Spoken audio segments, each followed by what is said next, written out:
Once upon a time, in a land far away, there lived a nameless monster.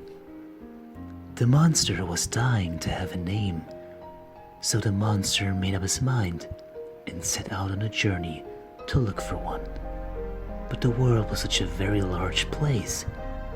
The monster split in two and went on separate journeys. One went east, the other headed west. The one who went east came upon a village.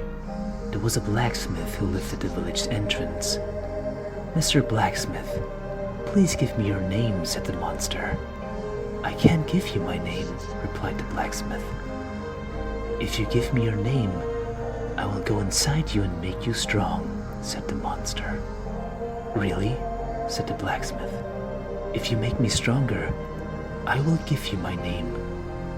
The monster went into the blacksmith, and so the monster became Otto the blacksmith. Otto was the strongest man in town, but then one day he said, "Look at me, look at me. The monster inside me is getting bigger. Munch, munch, chomp, chomp, gobble, gobble, gulp." The hungry monster ate up Otto from the inside out. Once again, he was a monster without a name. Next he went into Hans the shoemaker. However, munch, munch, chomp, chomp, gobble, gobble, gulp. Once again, he went back to being a monster without a name. Then he became Thomas the hunter. But soon, munch, munch, chomp, chomp, gobble, gobble, gulp. Back he went to being a monster without a name. The monster next went to a castle to look for a nice name. He came upon a very sick boy who lived in that castle. "If you give me your name, I will make you strong," said the monster. The boy replied, "If you can make me healthy and strong, I will give you my name."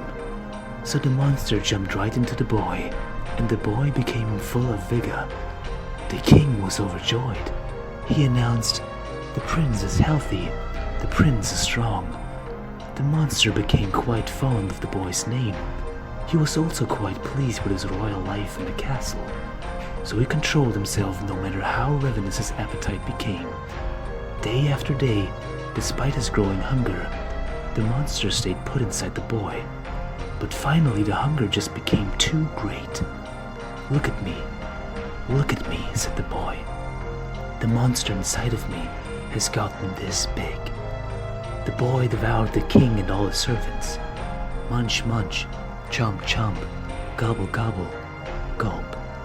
The castle was lonely now with everyone gone, but the boy left on a journey. He walked and walked for days. And then one day, the boy came upon the monster who had gone west. "I have a name," said the boy, "and it's such a wonderful one at that." But the monster who went west replied, "Who needs a name? I'm perfectly happy without one. After all, that's what we are, nameless monsters." The boy ate up the monster who went west. At last he had found a name, but there was no longer anyone to call him by it. Such a shame, because Johan was such a wonderful name.